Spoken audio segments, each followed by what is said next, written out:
Hello and welcome to Conversation with Mrs. Pham. So today we're going to be interviewing one we call Gen Z. He's a young man, Oluwatoba Afolabi. We're going to be discussing on so many topics, from parenting to their expectations, to technology, to entitlement, to relationship. We're going to be discussing different topics on today's episode of Conversation with Mrs. Pham. So sit back, relax, and enjoy the show. Hello, Toba. Welcome to Conversation with Mrs. Pham. How are you today, sir? I'm fine, thank you. How are you? Good, thank you. Oh, very nice to have you on this show. Yeah. How are you feeling right now? Great, feeling great. Definitely first time on a setting like this, so yeah, I feel great. Yeah. Don't worry, you'll be okay. Mm-hmm. Right. Can we get to know you, please? I'm obviously Nigerian Yoruba. My name is Jordan. Yoruba name was Oluwatoba, so that probably makes it easier for everyone. I'm 24 years old, and I'm a recent graduate, cybersecurity graduate. Good. That was from the university in England, was it? Yes, Manchester Metropolitan University. Oh, very well. Yeah. I like the way you said Oluwatoba. Yeah. Do you know the way some people say their names? You be like, what does that even mean? But like the way you said it, Oluwatoba. Do you know the meaning of that? Yeah. Can you tell us the meaning, please? God is King of Kings. Wow, that is really, really good. Yeah. So, on this program today, we're going to talk about, like young people like yourself and, like parents like myself. There's a lot of things going on, like we're not understanding each other. You think, oh, parents don't really understand you. Then we think some of you are not going the way that we want. Yeah. And you think we're kind of forcing you to do things that you don't want to do. Yeah. And then there's a lot of arguments. What do you have to say about this? The first thing I'll say is there's two sides to the coin. Right. There's two sides to the coin. If both sides understood the fact that there's two sides to the coin, it probably it might be a bit easier for both sides. So obviously, as a child, and I have parents that are just like yourself, and come from the background that we all come from, being I would say first generation immigrant. So were you born here? I was born here, yes. So we all have our differences, and there's definitely nowadays a miscommunication between parents that came here to give birth to kids that were born here. And obviously you hear so many stories back and forth, so the African parent this, African mom that, African dad that. And obviously your generation believe that we are entitled, we're spoiled, we don't work hard enough, and all so many things. But there's things that are missing that we don't understand about each side, that if we understood, it would be easier for us for sure. Do you think we're expecting too much from you? Like, do you think you're being forced to do so many things? Like, let's say for an example now, do you think, oh, my mom has forced me to go into nursing or into some courses that I don't like? Yeah. And then when I say that I want to do, say for example, I want to do like modeling, my mom thinks, no, in my family, we're all doctors. You're going to bring shame to the family, to the community. Yeah. So how do you think we should come to an agreement regarding this kind of expectation and changing our own orientation as well? Because at the end of the day, we want the best for you. For sure, definitely. To start with, I think as my generation, children, we need to obviously understand the last bit of what you said there, where you were like, you guys want the best for us. That at the end of the day, you guys want us to be in a comfortable position. But at the end of the day, that's where it gets to the other side of the coin, where it's like, what does comfortable look like? Because at the end of the day, success is based on perspective. It's not my definition of success won't be your definition of success. My definition of success won't be my dad's definition of success. Yes, you're right. If a family of doctors all of them think they're successful. But if I'm coming into that family and I'm not a doctor, if I do become a doctor, what if I don't feel successful? Yes, I you're won't right. be I won't be fulfilled in life. So what's the point of life itself? So do you think we should change our own perspective? Like some parents would always want their children to go to uni, but there are so many other opportunities like apprenticeships. Some kids, adult kids, don't even want to go to uni. Of course, and that's fine.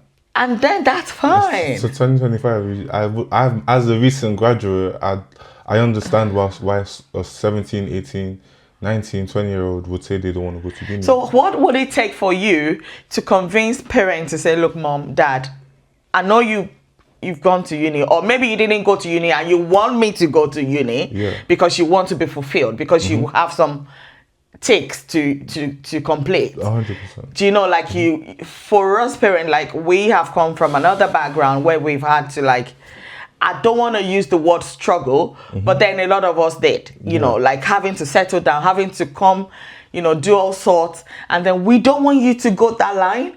Yeah. That's what most people are trying to avoid. But then you come up and like, mom, I don't want to go to uni. I don't want to do apprenticeship. I don't want to. And then we're like, I mean, is this a waste? Yeah. As I said, I understand that.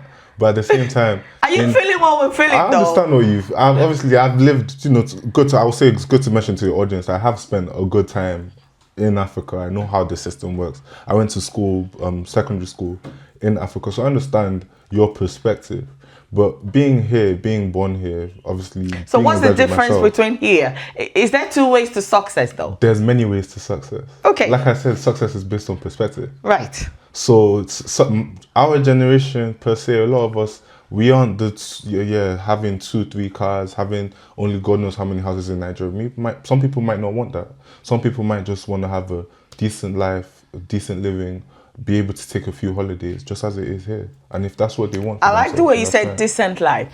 So part of our expectation is go to uni, when you finish, stay back at home for a while, and then save up for your mortgage, and then have a family. Yeah.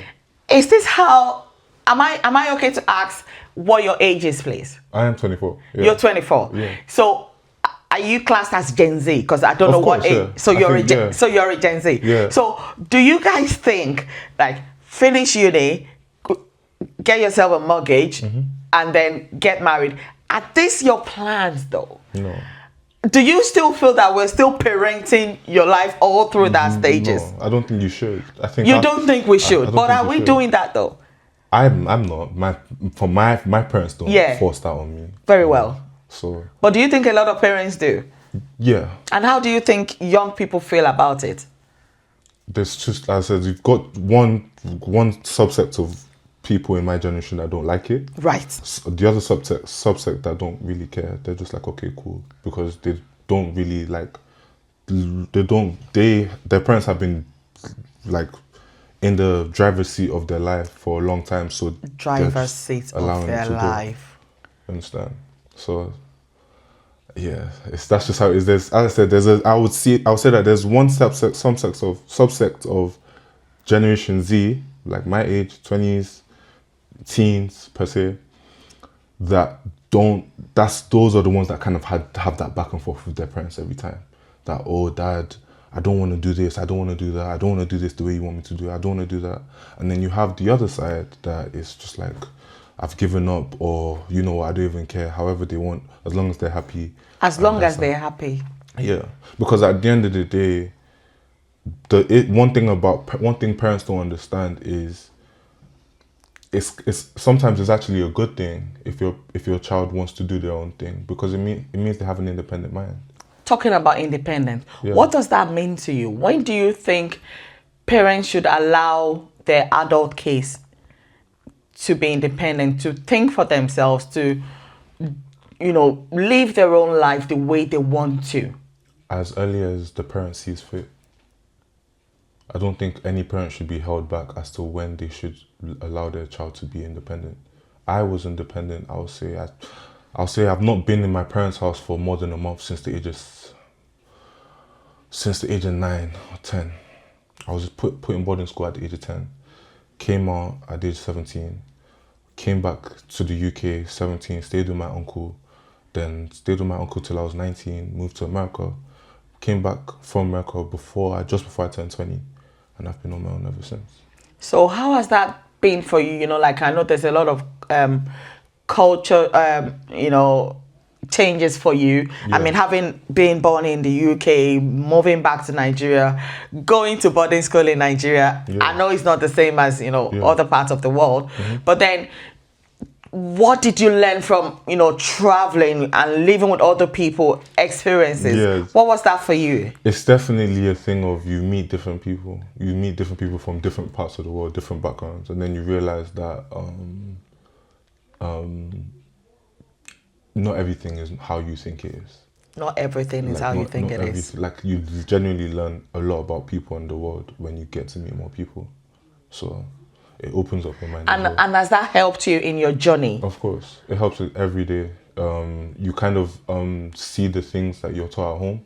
That's the thing that parents don't understand as well. Back to the original topic you said about independence. Yes. If you're telling a child every day about, oh, kindness is strength, that's what my dad used to tell me, or he tells me, I'll say, and all these things, you're not allowing them to go into the world to see it for themselves. So as parents now, what I've been able to gain from what you said is you should let your children learn from outside sometimes.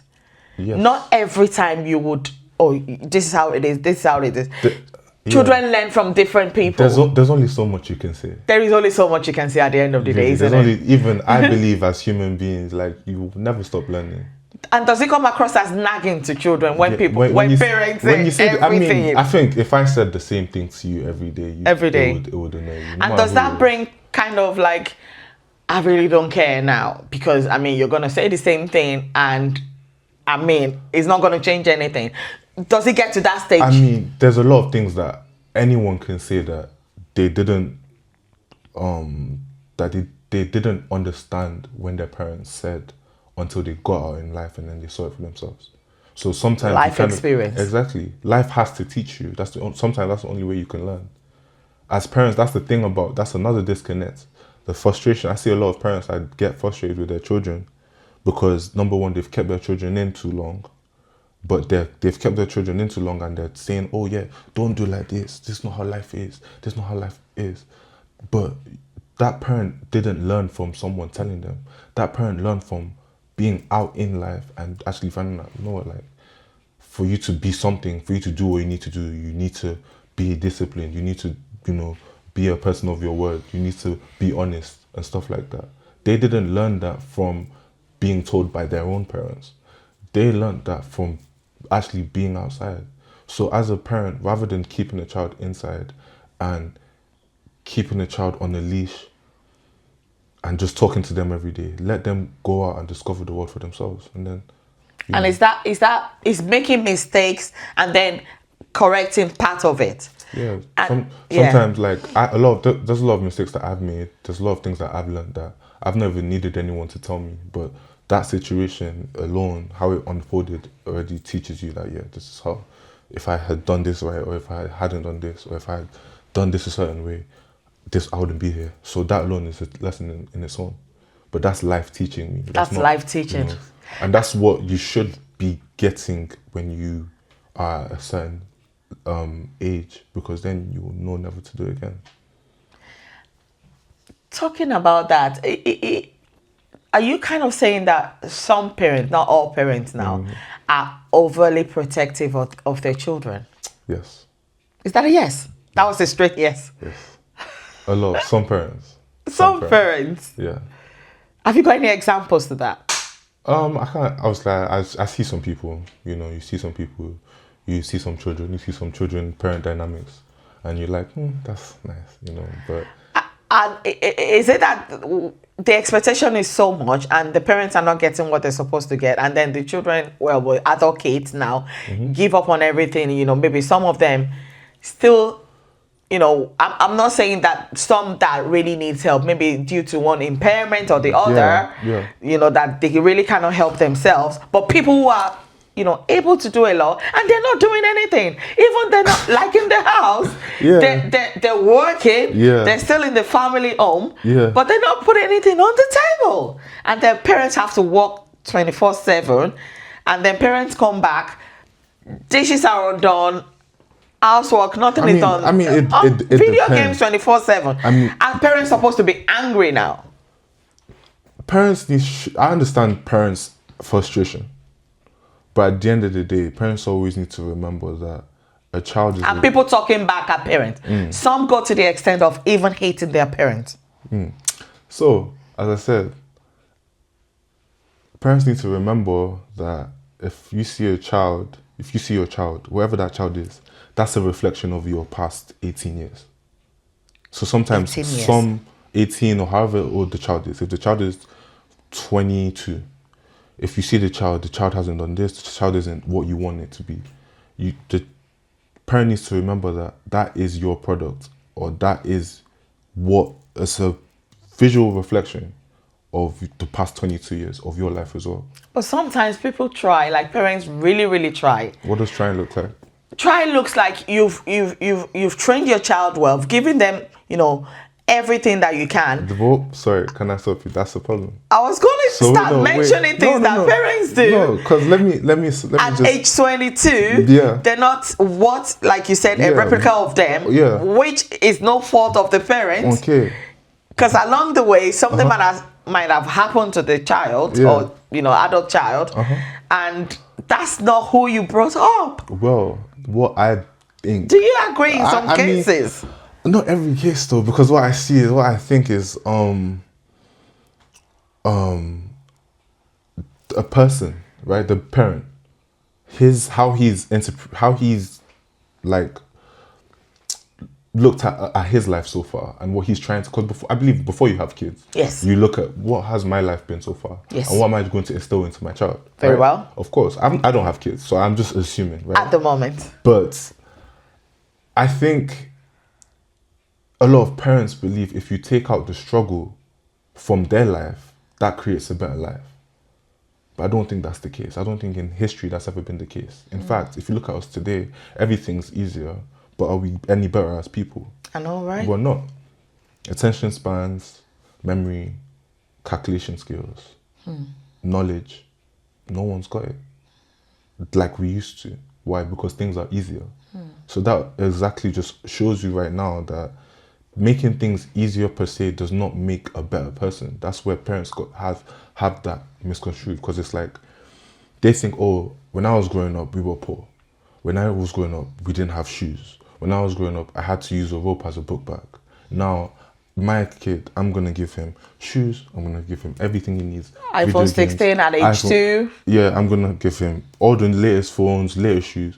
Once I've done that, when he grows up, he's going to be better than me. It doesn't work like that. It doesn't work like that. Now, I'm not going to say my parents made me struggle per se, but they did make me go through some experiences that built me up to be who I am today, which I'm appreciative for. Because it's like, I think that's even harder to do, because how can you make someone understand the experience and understand the lessons you got from your hard experiences without directly putting them through hard experiences?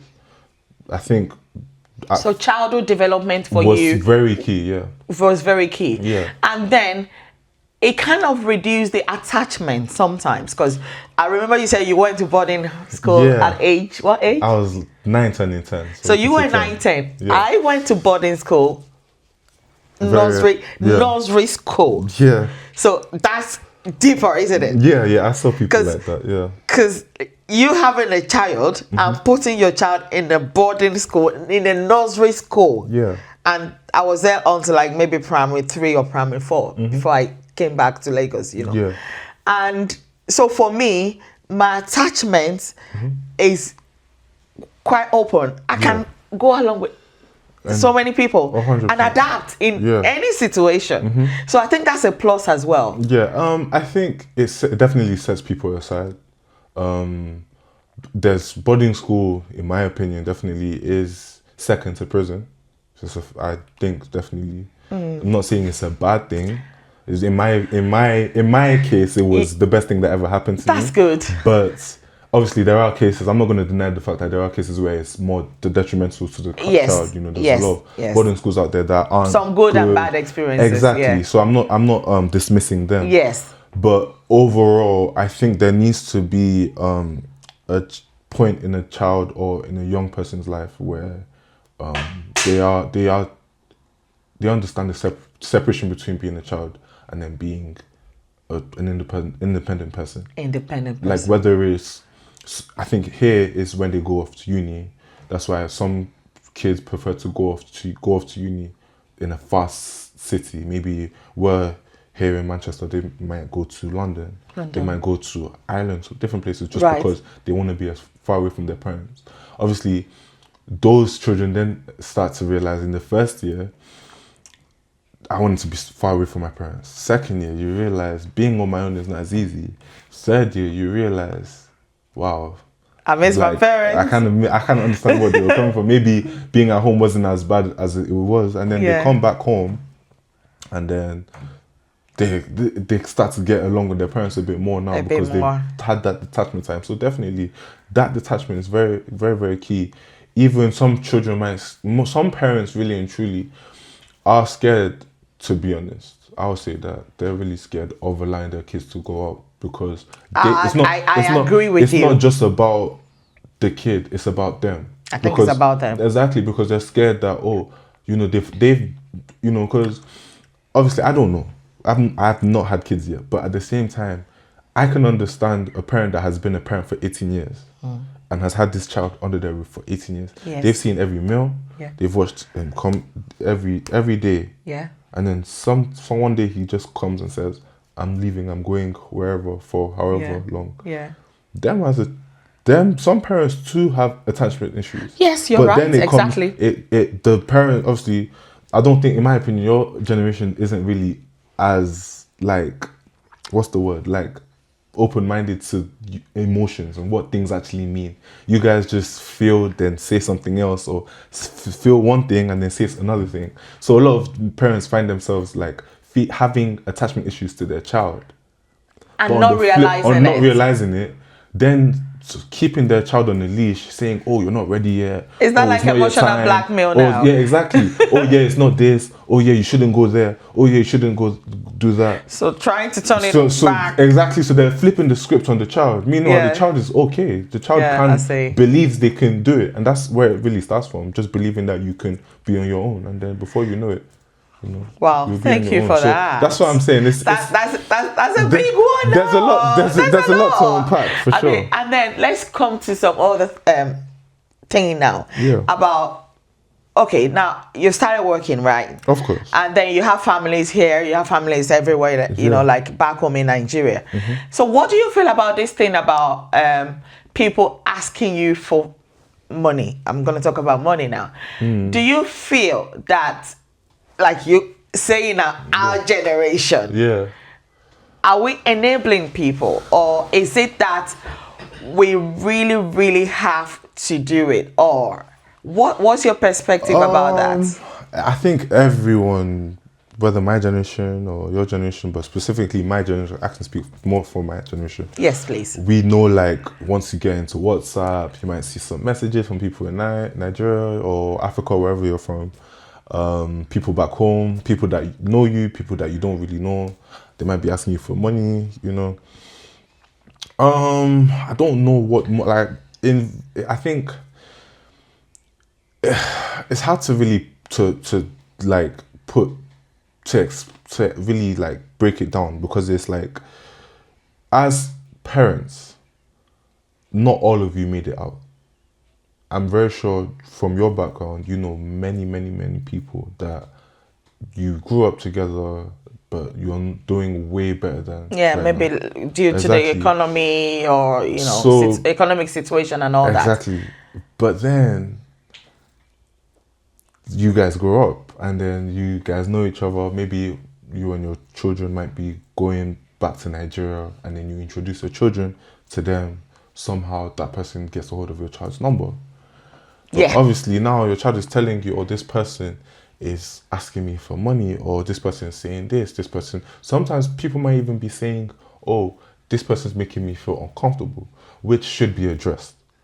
But as parents, as I said, your generation isn't really good with handling things, in my opinion. So you guys might say, oh, no, just talk to them, you can just send a little £10, So how do you feel when we say that? Like, come on, chase this person to me. What's your own opinion? What's your take about it? In my opinion, I think you shouldn't. It's not an automatic thing, especially when your child is grown.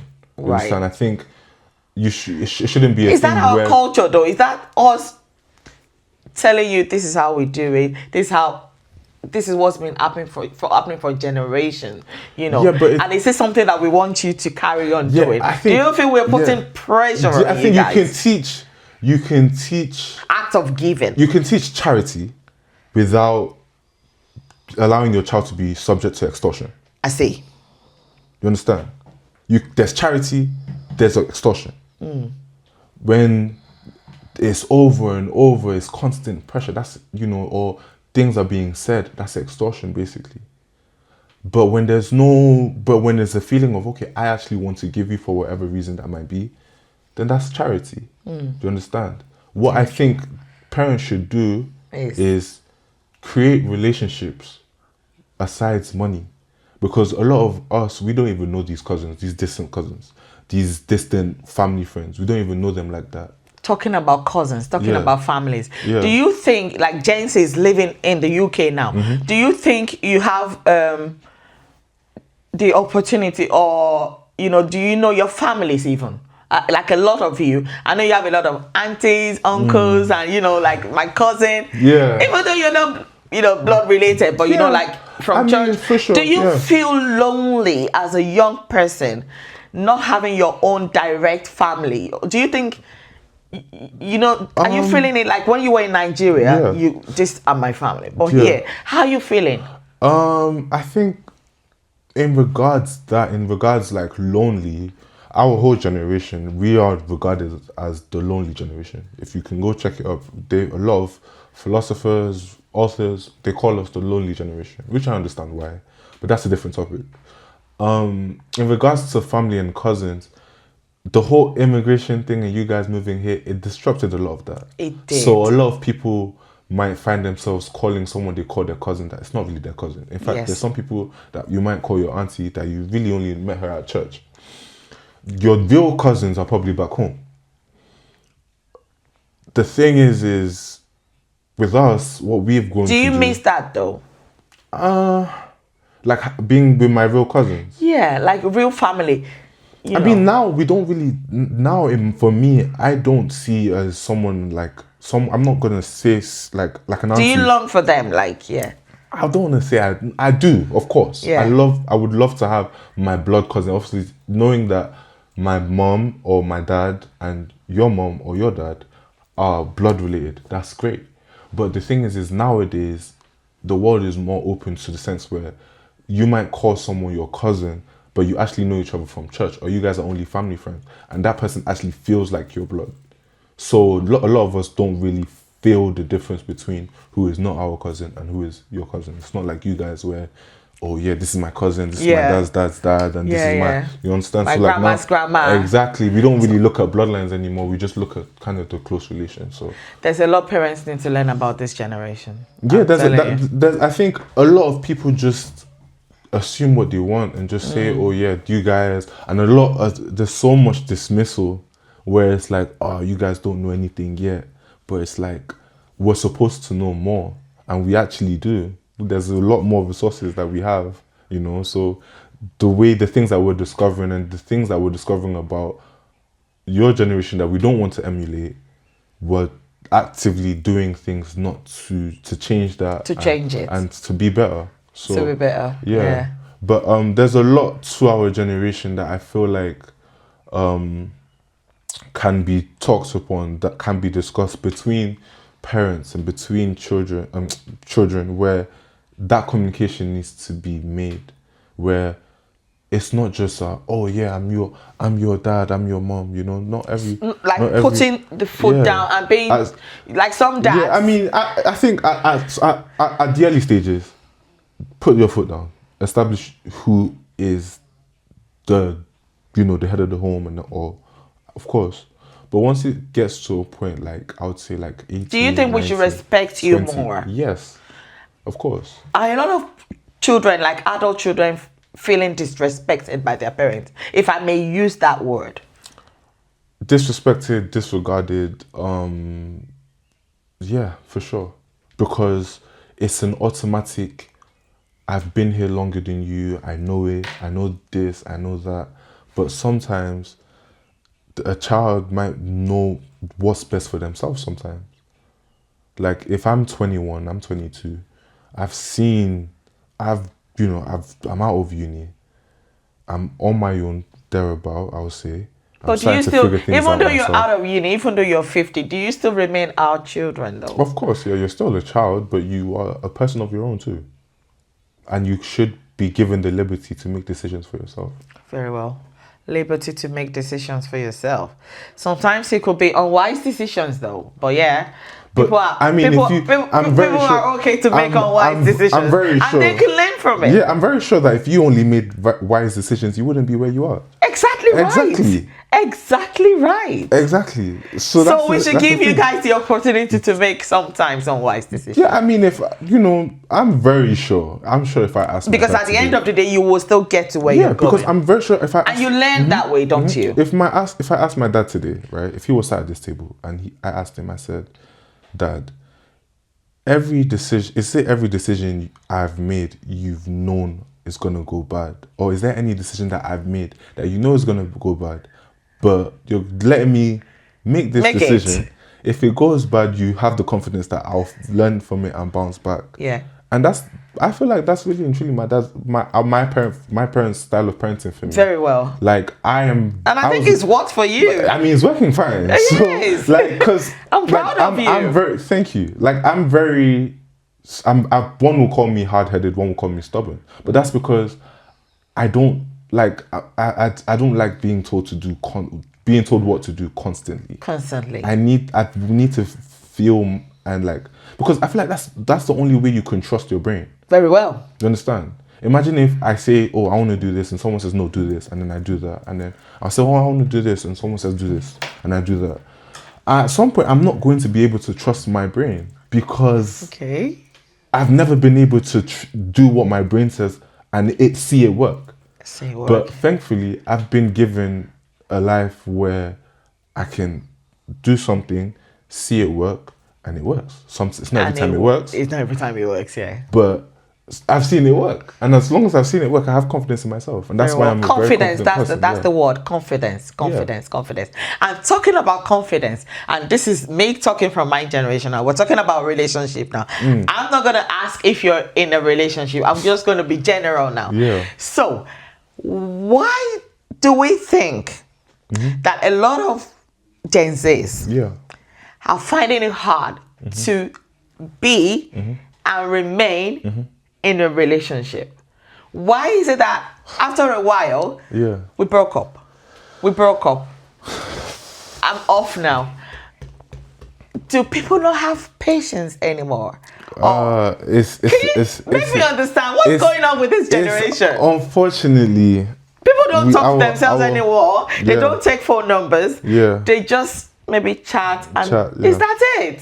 I mean, obviously with the advent of social media and how deeply rooted in our lives it is, because our parents, we are worried. Yeah, of course. As we really are worried. In fact, I'm worried for myself and my peers as well, because social media factually has made us less social.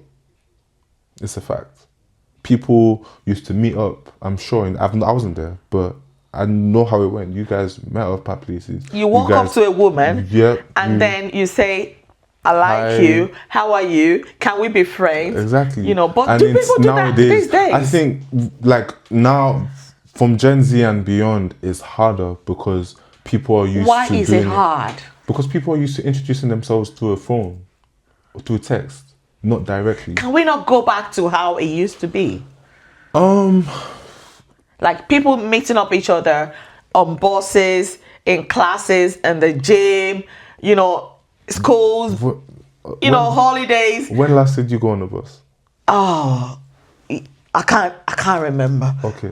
I really can't. If you go on a bus tomorrow, I really can't remember. I don't use buses from years ago. If you go on a bus today, I Okay. can assure you can count with your fingers how many people are talking to each other.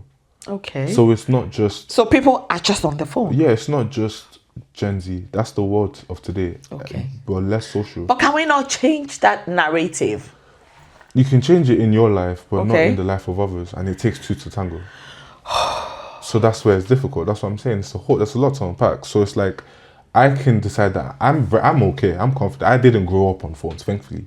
Like that time I was in the boarding school, it shielded me away from a lot. So I know how to talk to women, men, everyone. I can talk. I'm on this. Like have relationships. Exactly. Yeah. I can. Like my people call it traditional, but it's just a normal way of thinking. All right. But because a lot of people have grown up on phones and, talking to people through social media, and they've not really had that character development, as I like to call it, maybe being rejected by a woman or having to talk to multiple people at the same time, or being in a social gathering and being, the light of the room and stuff like that. People haven't been able to experience that. So is that coming back to confidence now? It is. It's definitely confidence. So do you think people lack confidence? Yeah. I think I'm with you on this, but a lot of young people are saying it's not lack of confidence. It's because your generation, is quite different. I'm like, what is the difference now? Yeah, I mean, overall, it's basically a lack of confidence. If you want to give it a name, because I agree with you, lack of confidence it is for me. Yeah, because at the end of the day, life isn't set up in the way that forces us to talk to people, forces us to make communication, forces us to be in social settings. Life isn't set up like that, like it was. Before, you'd go out, you have to talk to people. So you have to have some form of social skills. Nowadays, you've got a lot of people that can do without. And in fact, most people do without. Without interaction, yeah. Interaction. Mm-hmm. I personally can't do that. Like I said, I don't know how people cope though. Yeah, I think it's only going to get worse, in my opinion. So as you say, like, how do we make it better? Like, it's only going to get worse, because even if you look at children nowadays, can we not make it get worse? What can we do? Do you think parents need to come up with some ideas, or because now it's almost got to the point where we have to do a lot of matchmaking, because people are struggling to get into relationships. Okay. What do you think about matchmaking? Matchmaking is unnecessary. Unnecessary? Unnecessary, yes. Because that's not even the problem. The problem is, women, men, it's affecting us all, right? So as I said, I've been in relationships, right? And I know how it is. I've been in the game. I know how it is, right? But the thing is our generation, we have a plethora of whole pool of options, and all the options are a facade, unfortunately. So let's say, for example, if I've got a girl that I'm talking to, I'm interested in, or let's say, me and her are very serious, and if I don't have discipline, if I don't have the ability to talk myself out of things, and she's not doing what I want her to do, or she's not being who I want her to be, or she doesn't look a certain way, and then I go onto my phone and I'm scrolling through, I'm looking at pictures, I'm looking at different women. Mind you, what's in the phone is a facade. It's not real. Yeah. I'm getting this false reality of, there's other women out there. That's the same for both men and women. So that's why men and women nowadays, we don't want to work things out, because we know, if my man or if my girl is not going to do this, I'm sure someone else will. Because someone on social media is showing like as if they do, because that's all it is. Social media is just, no one's going to put their problems, no one's going to put their flaws on social media. They're going to put their best selves, their fake selves on social media, and then it's for other people to believe. kind of believing more Yeah. And it's in what they affecting them, see. yeah. And it is. It's affecting them for sure. Because so many things on social media aren't just real. Yeah, it's causing, so unreal. It's causing separation. It's causing cheating, a high level of cheating. It's causing divorce. It's causing a lot. A lot of problems. A lot of problems. Yeah. So it's like, yeah, as I said, that's why you have what you have in a relationship. You might have a 23, 24, 25-year-old who's been jumping from one relationship to another. I wouldn't say it's per se him. He might have he might definitely have a part to play in him going from one relationship to another. But that's literally the name of the game nowadays. People are just hopping in from one thing to another on a constant search for the best. But there's never the best. You're just going to keep searching and searching and searching. That's literally it. You're going to hop in one, and then for the first few weeks is great, and then you're on social media again, you see someone better, then you start resenting the person. Some people don't even know that they do it subconsciously. And at the young, the Gen Z ladies, thinking that the men are too dependent on them. I'll tell you some of the examples now. Like, I'm not going to be in a relationship with you and you think I'm going to be cooking for you all the time. You should learn how to cook. You should learn how to do the laundry. You should learn how to come with me to shopping. Then when we have kids, you should learn how to help me look after the kids, you know. And sometimes I want to go out with my friends. I want to go on holidays. What's your take on that? Do you think the ladies... From what you've said there, right? If a woman told me that, I would ask her simply, are you going to learn how to do maintenance on the car? Are you going to learn how to change a tire? Are you going to learn how to fix a light bulb? Are you going to learn how to fix anything that breaks in the house? The laundry... Some women can do that. I'm saying, are you going to learn... you said some. Yeah. This is what you said... You see where I'm getting to. I see. Women expect. I'm not going to turn this into a woman versus men thing, but it's like nowadays, right? I think it has shifted from the traditional gender roles, where a man will come from work, sit down, and a woman brings him his food. I think it's changed. Why? Because now the women also are in the workplace. Yes. So a woman that's going to work and a man that's going to work, why would you say that only the woman should cook, clean, and make sure everything's all right? So that's the good thing about your generation. Yeah, because in my generation, it took a while to change this narrative of the men expecting that it is not my job to cook. It's not my job to do the laundry. It's not my job to get the house, you know. I wouldn't phrase it as that. Not a lot of men though, but quite some percentage think that's not a manly thing to do. But now the narrative has obviously changed. Of course, yeah. But I'm glad that you're not thinking like that at all. Of course not. Because you do realize that I go to work and she goes to work. And then there has to be a balance. This is my personal philosophy. Like this is just how I see things. Because it's like when you go into a relationship or a marriage, it's a 50-50, right? Like at the end of the day, like it's a 50. You're agreeing that both of you struggle, happiness, whatever. It's 50-50. We're both going to share it. So if we're both going to work, I think in every marriage or relationship, there needs to be an arrangement. You don't have to say, oh yeah, we're going to go 50-50 on the mortgage. But you can say, I'll take care of the house, I will take care of the house, and you can take care of what's in it. You understand? There's different ways people adopt their roles, their roles. People can, as I said, I take care of the house, you take care of what's in it.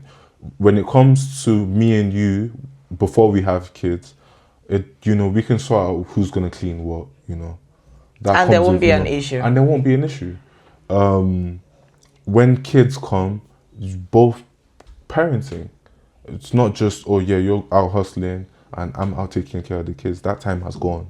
It has gone. It's gone. I'm glad to hear this. So I am glad to hear this. I genuinely believe that time is gone. And I think anyone that is still adopting that, like you really, that's fiction. That's fiction. It doesn't work. It's not real. Not anymore. Exactly. Even the economy doesn't allow only one breadwinner. So why are you stressing yourself saying, oh yeah, my woman shouldn't work? I should only go to work and I'm going to hustle. And then when I come home, because I'm frustrated, because I'm the only breadwinner, I'm coming home frustrated, and then putting that frustration on your woman. Why not just take some of the load off your woman that she's doing at home, allow her to liberate herself, and then she can help you. Very well. I'm glad this is coming from you. Someone's going to be lucky to have you as a husband. I mean, someone's going to be very, very lucky. Oh, that's good. I just think it's fair. It's fair and it works. It's not even just that. We see it that people that have a high-paying man and an equally high-paying wife, they go the mile because the burden is doesn't fall on one person, and that's one thing I feel like is a positive that we unlearned from the generation. Very well. And is there something like saying like the expectation, like not all from my generation would think, oh, you're the man, you should do this, you should carry out the responsibilities. This is like making sure that the woman has a voice in the relationship as well. Yeah. If you have some form of contribution, it will kind of give you some confidence as well, won't it? Definitely. You see, I'm so happy you said that, because I think I say that to the women that don't want to work. Because there's some women, there's a small let me not say small, but there's a subset of women that believe, oh yeah, a man should take care of me, a man should make sure that all my bills are paid, a man should make sure that I'm going on holiday and that. But it's like, if a man is taking care of you and you have no contribution at all, what stake do you have in the house to be able to make decisions for the house? You don't have any stake. I do not know. Exactly. So that's... Except some men will say, I don't want my wife to work. And as I said, I don't know where that works. Especially nowadays. Look at the economy. How far do people that say that, how far do they get?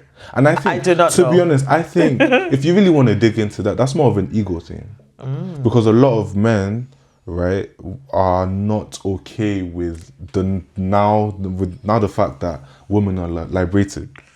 Some of them, it strikes their ego. And to be fair, if you really want to get into it, yeah, some of them have it like as a sense of, if I let her work, now I don't have a sense of purpose now. Now I don't have a need. She doesn't need me, which I understand that, but at the same time, I don't think that's the best way to see it. I think it's how we should grow, though. Like even in a career, exactly. You know, as I said, a lot of people think that, like, in a business, even like a lot of people think that, let me take care of you and stuff like that. But like, you're not helping her because now you want her to need you, and I feel like a lot of men want to be needed by their woman. I don't think that's a good thing, though. In my opinion, I don't think partners should ever need each other.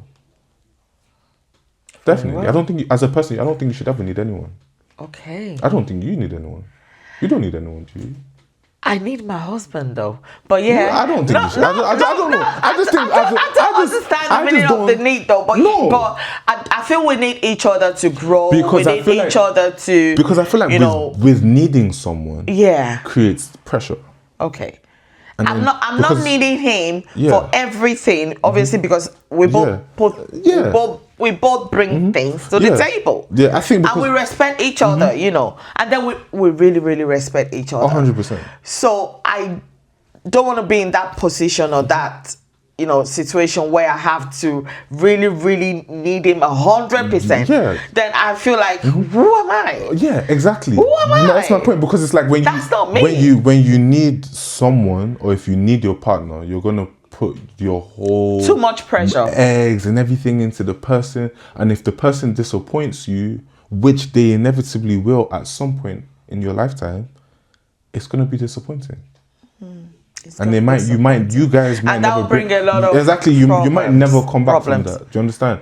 No one wants to like if I had someone that was absolutely needy, I wouldn't want that pressure on me as well, because why are you putting that much pressure on me? Like, why would you put that so much pressure that, you want me to do this, you want me to do that, and if I don't do this and if I don't do that. Talking about needy now, I'm going to go back to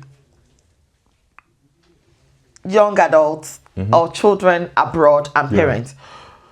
So we are like, oh, I looked after my parents, I looked after my family, I was responsible for my siblings, you know, I sent them to school, I did this, you know, all the things that we have done. And then you are in that position now, you got a job, you got a house, you know, you're doing well, you have your family. Are we right to say, look after me? For me, I don't have a family yet. So I can't say, okay, yeah, I'm at a point where Do you think we are asking for too much when we say, look after me at this stage? Because I have sacrificed. Do you think we're asking too much? I think if you're saying look after me, then that means you didn't do something right. Okay. Let's start from there. Yeah.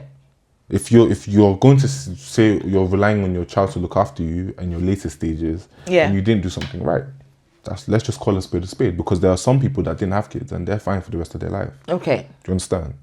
So now, how should we say it, or what should we do then? As children, do I think we have a responsibility to, I would say, give back? Responsibility. 100%. Definitely. Whoever your parents are. In fact, parents that are even astray, meaning if your dad walked out, if your dad isn't no longer with your mom, you should still give back. You should still. I like the part where you said, even if the parents are no longer together, you're still responsible. You're still responsible. They brought you into the world, for sure. Very well. Thank you for that. I think that's my opinion, because. But that's a good one, though. Yeah, because that's being fair. You see, because it's a thing of where, in my experience, like when I, help my parents out and stuff, it, number one, gives me a sense of fulfillment. Because some dads think, this is another one now. Some dads think, oh, you're not doing more for me. You do everything for your mom, but then I've always been there for all of you, and then this is the time for you to look after me. Yeah. And then what do you buy for dad? Just like perfume, and then for your mom, send her on holiday trips and all that. To be honest, I understand that, but it's like. That's right to be jealous, though. But it's easier to please mom than it is to please dad. Is it? Yeah, because even every time it's harder to buy gifts for your dad, because whatever watch he's wearing, you can't afford the watch. Whatever, but you don't have to. It's a gift, isn't it? A gift. Yeah, but that's what you said. You said, oh yeah, you get a little something. Yeah, because that's all we can afford. For the dad, that's all we can afford. Now for the mom, I would say, like, if you're sending your mom on holiday, you should do something for your dad. But there's a lot you should do something better for your dad. On holiday? 100%, but that's more expensive. Yeah, but I would say what I would say is if you can't send both, don't send none. I think I'm with you on that then. Do you understand? Like, especially if some of them, a lot of children, I think that's probably common in like separated families, where let's say if a child stayed with one parent, that's the parent that they're kind of giving back to, even though the parent that went left is the one that financed them. Yeah. But unfortunately, when the child didn't know what money was and all of that when they were younger. Yeah. So they only saw the direct effect of the mom. Yeah. That's something that the dad would probably just have to live with, to be fair. That's not fair, though. I mean, life isn't, but I'm just saying. That's not fair, though. Obviously, I think we should change that. We should change that narrative. As the person grows, as time goes on, maturity, they start to understand. They kind of start to decode all the things that they were taught to do. Or maybe when they start having their own families. Exactly. Then they will start to grow, be like, even me, I'll be honest with you. I had a bigger and better relationship with my mom faster than I did with my dad. Now that's partly because my dad had to switch and be the bad cop. There's always like the good cop, the bad cop in parents. My dad had to switch up and be hard on me as I was growing up, just to make sure that he's tightened up the ropes before he eventually let me off into the world. But so that's why, like, sometimes I might point to my mom and just be like, oh mom, here you go. And then my dad, I might wait and be like, dad, let me make sure I've got my money to the 5 years. Do you understand? But it's like, as I said, But like, that feel like a lot of that. I speak to a lot of that, Yeah. and they feel left out. They feel they're not getting enough love. Yeah. and they're yearning for this love. Yeah, I mean, I understand that, but it's like we definitely They need want to to do be better, told, for sure. "Dad, I love you, and Yeah, I miss you." Yeah, remember though, you can't just, you have to build a house for you to sleep, right? But it's like, you can't just expect that a child will automatically just develop a relationship from the get-go. A lot of the dads that are complaining to you never took their time to develop a relationship with their child or their children. Exactly. So how do you just expect a lot to of dads find it hard Yeah. to say to their children, "I love you." Even growing up, Like hug their own a children. lot of dads. But they do love the children. But that's the thing. A lot of They will do anything for their children. But why is it that a lot of dads don't say it? I mean, as I said, it's just things that comes with just life, I guess. A man that was hustling, trying to get his he take care of his family. Yeah. He wasn't present in his own family's life. Yeah. So, and that's what comes back to what I'm saying. If he had if him and his wife were co-parenting and co-hustling, that probably wouldn't have been the case. But we're sticking to your generation. So you guys, the parents, the men went out, focused on getting money, getting this, getting that. And they didn't, develop relationships with their children. Eventually, their children grew up and it's now pouring more into their mom, and they don't really have a great relationship with their parent, with their child, I'll say. And now they're feeling left out. But the thing is like, you weren't there really in the foundational years. You can't really expect a turnaround. Just like that. Exactly. A relationship needs to be built. We need to improve on that as parents. Yeah, I think that's one thing that I think, parents, as dads, as moms, for sure. we need to show more, say more, be there more, I think that is one thing that won't cross over into our generation. Because, as I said, the burden of taking care of the family is split. So that means the time and the parenting is also split too. So however much time you spent with your mom growing up is what you spend with your dad as well. Yeah. You understand? So that way you're going to be able to have a good relationship with both. Now, obviously, the dynamic will also be different because maybe mom might be more strict than dad might be more strict than mom. One of them has to be more strict than the other. Oh, thank you. Thank you so much for coming on Conversation with Mrs. Pham. So what is this thing that you want to say to people watching us? Yeah.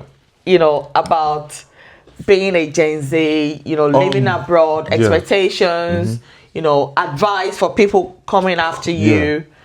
Okay, so I think I'll split it into two. So one thing I would say to my parents' generation is to have patience. Whatever, I understand you want the return on your investment because you did put a whole lot into as an investment. We're not saying you as investment now. No, I'm not. It's an investment. A child is an investment for sure. Well, it's an investment, especially if you. At the end of the day, we did speak on you wanting to taking care of your parents. That's the return. I know, but I'm just not comfortable using that word. No, let's call it spade a spade. Yeah, okay. Because if you put money, you put time, you put whatever into it's something. It's just love we want back. Right? We want love. Yeah, but that's still something back. I know. So that's still a return. I know, right? So whatever you I can't win you. Whatever you put, I'm just saying, whatever you put in, expecting something back, it's an investment. Okay. You understand? So I'm saying, to parents that are wanting an investment, whether that be success, whether that be being taken care of, whatever it is. Yeah. Give us a bit more time. A bit more time to figure it out. Okay. Because there was no instruction manual per se. Remember, our parents weren't born and bred in this land. A lot of them, but exactly. a lot of us weren't. So there's no blueprint that we're exactly following. We are setting the blueprint for the generations to come. Right. Now, you guys changed a lot of you guys that immigrated change the settings or change the dynamic of the lineage to come. But we that were first up in that lineage, you need to give us time to figure it out. Time. Do you understand? More time. More time, more patience. More patience. You understand? It's not all going to happen like that. Okay. Even though, yes, we were born here. And we have it's to not just come to some form automatic. of compromise sometimes. Definitely. Now, what I will say to my generation, Yes, please. is keep figuring it out, as I am also figuring it out. I don't have it all figured out.